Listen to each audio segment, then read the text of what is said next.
تلک الرسل فضلنا بعضهم على بعض منهم من کلم اللہ ورفع بعضهم درجات آمنت باللہ صدق اللہ مولانا العظیم۔ اللہ رب العزت خالق کائنات مالک کائنات نے قرآن پاک میں ارشاد فرمایا، تلک الرسل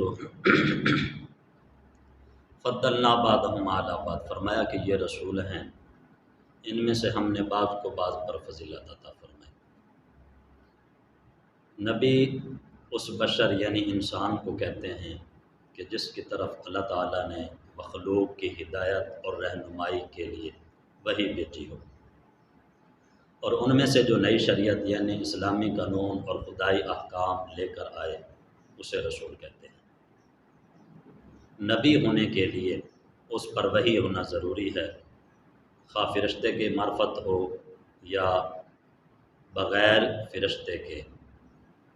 اور وحی کا لغوی معنی ہے پیغام بھیجنا،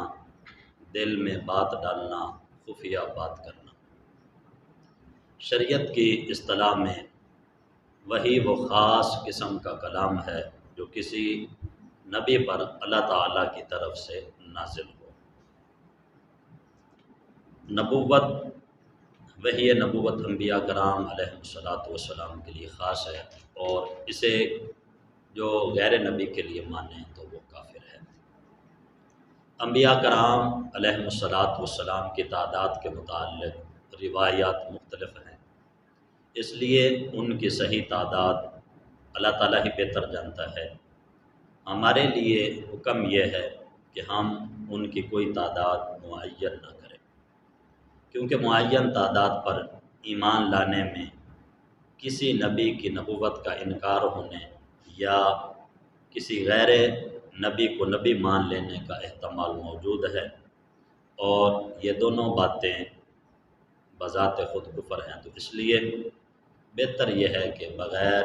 کسی معین تعداد کے بس اتنا ایمان ہونا چاہیے کہ آدم علیہ السلام سے لے کر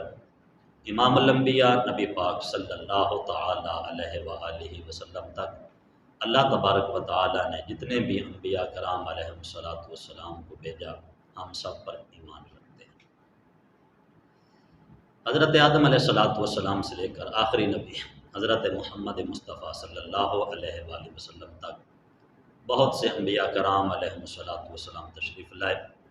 البتہ ان میں سے 27 کا ذکر صراحت کے ساتھ قرآن پاک میں موجود ہے۔ حضرت آدم علیہ السلام، حضرت نوح علیہ السلام، حضرت ابراہیم علیہ السلام، حضرت اسماعیل علیہ السلام، حضرت اسحاق علیہ السلام، حضرت یعقوب علیہ السلام، حضرت یوسف علیہ السلام، حضرت موسیٰ علیہ السلام، حضرت ہارون علیہ السلام، حضرت خضر علیہ السلام، اور ان کے بارے میں مختلف روایات ہیں، اور راجح قول یہ ہے کہ یہ بھی نبی ہیں۔ حضرت شعیب علیہ السلام، حضرت لوط علیہ السلام، حضرت ہود علیہ السلام، حضرت داؤد علیہ السلام، حضرت سلیمان علیہ السلام، حضرت ایوب علیہ السلام، حضرت زکریا علیہ السلام، حضرت یحییٰ علیہ السلام، حضرت الیاس علیہ السلام، حضرت یسع علیہ السلام، حضرت یونس علیہ السلام، حضرت ادریس علیہ السلام، حضرت ذوالکفل علیہ السلام، حضرت صالح علیہ السلام،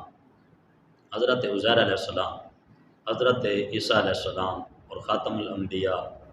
حضرت محمد مصطفیٰ صلی اللہ علیہ وآلہ وسلم۔ یہ 27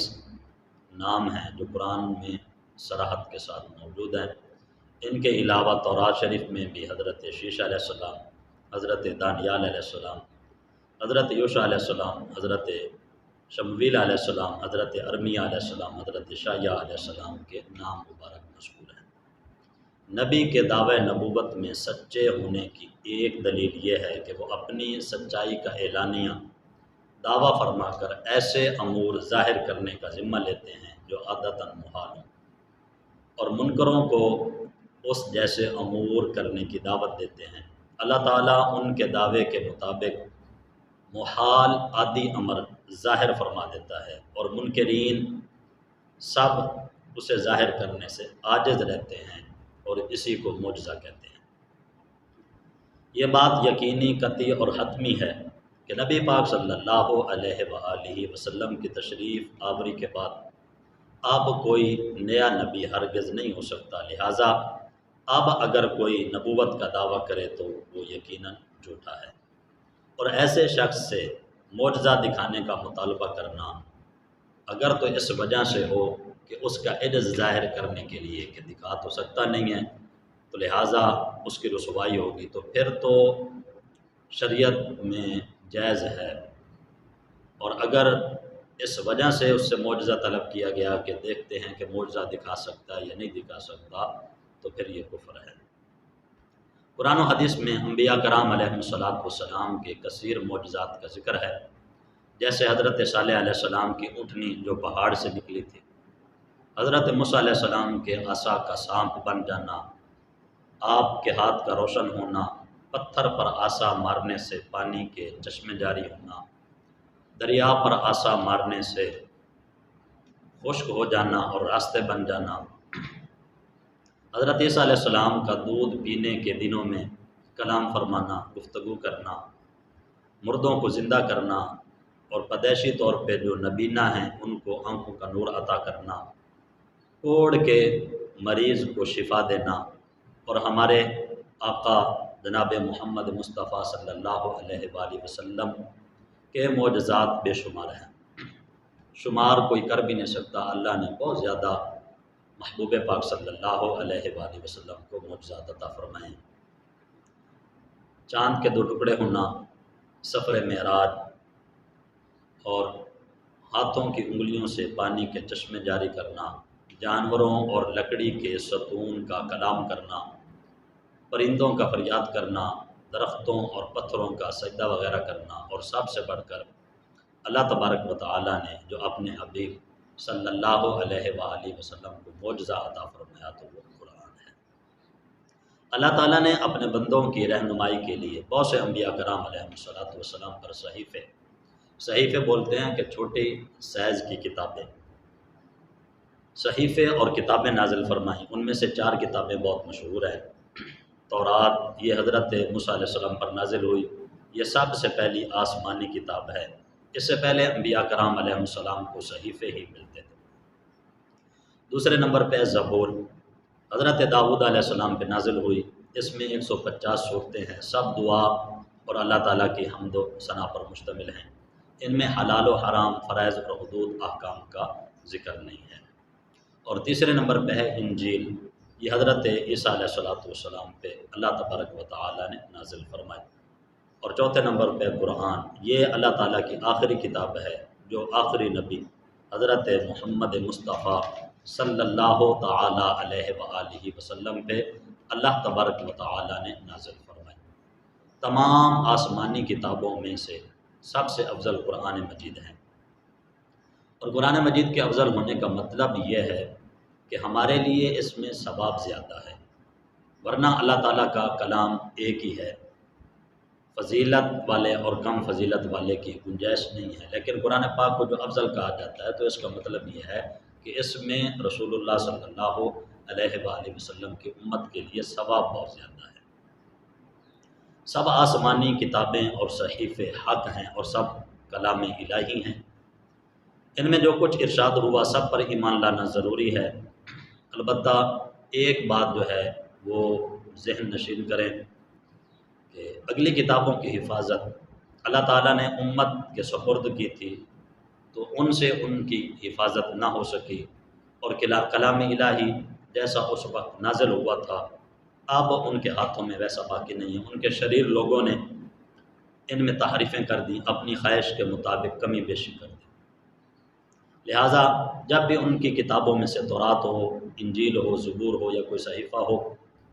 تو ہمارے سامنے پیش کی جائے گی تو ہم قرآن پاک کی طرف دیکھیں گے۔ اگر قرآن پاک کے مطابق ہے تو پھر ہم ایمان رکھیں گے، اور اگر قرآن پاک کے مطابق نہیں ہے تو پھر ہمیں یہ پتہ چل جائے گا کہ یہ ان لوگوں نے اپنی طرف سے بات کی ہے، اور ہم اللہ تعالیٰ کی جتنی بھی کتابیں تھیں جیسے نازل ہوئی تھی ان پر ایمان رکھتے ہیں۔ دین اسلام چونکہ روز قیامت تک باقی رہنے والا دین ہے، تو اس لیے قرآن پاک کی حفاظت کی ذمہ داری اللہ نے امت کو نہیں دی، مخلوق کو نہ دی گئی، بلکہ رب کائنات نے خود قرآن پاک کی حفاظت کا ذمہ لیا۔ تو لہٰذا اس میں کسی حرف یا نقطے کی کمی بیشی محال ہے، ہو ہی نہیں سکتا۔ اگر ساری دنیا اس کو بدلنے پر جمع ہو جائے تو جو یہ کہے کہ اس میں کچھ پارے یا صورتیں یا آیتیں بلکہ ایک حرف بھی کسی نے کم کر دیا یا بڑھا دیا یا بدل دیا، تو اس طرح کا جملہ بولا جائے کہ قرآن بدلا جا چکا ہے، تو فرمایا کہ وہ قطعاً کافر ہے، اس نے قرآن پاک کا انکار کیا ہے۔ قرآن پاک کے علاوہ جتنی آسمانی کتابیں نازل ہوئیں وہ صرف انبیاء کرام علیہ الصلاۃ کو زبانیات تھیں، اور ان کی امت کے لوگ صرف دیکھ کر ہی تلاوت کر سکتے تھے، جبکہ اللہ تعالیٰ نے اپنے حبیب صلی اللہ علیہ وآلہ وسلم کی امت کو یہ خصوصیت عطا فرمائی کہ ان میں چھوٹوں سے لے کر بڑوں تک بے شمار ایسے لوگ موجود ہیں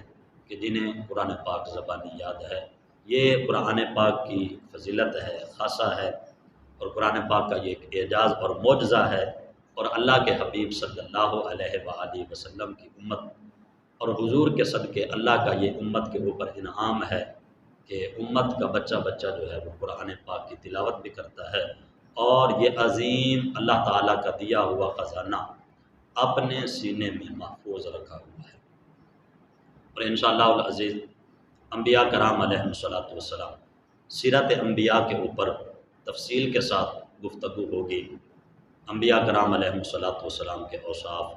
پھر ان کو بھیجنے کا اللہ کا مقصد کیا ہے، اور امت کو آ کر پیغام کس طرح دیے، پہلی امتوں نے کون سے ایسے کام کیے کہ جن کی وجہ سے اللہ نے ان کے اوپر انعام کیا، اور قوموں نے کون سے ایسے کام کیے کہ جن کی وجہ سے ہلاکت ہوئی، اور پھر آدم علیہ السلام سے لے کر جناب حضرت عیسیٰ علیہ السلام تک جتنے بھی انبیاء کرام علیہ السلام کا تذکرہ قرآن پاک میں موجود ہے اور سیرت کی کتابوں میں موجود ہے۔ تو انشاءاللہ العزیز تفصیلی گفتگو ہوگی۔ آپ سے گزارش ہے ناظرین سے کہ ہمارے چینل کو دیکھتے رہیں اور ہمارے چینل کو سبسکرائب کریں اور محبتوں کے ساتھ نوازیں، تاکہ ہم اور زیادہ محنت کر کے آپ کے لیے مزید اچھی ویڈیو لائیں اور اسلامی معلومات آپ تک پہنچائیں۔ اللہ تبارک و تعالی سب کو جزائے خیر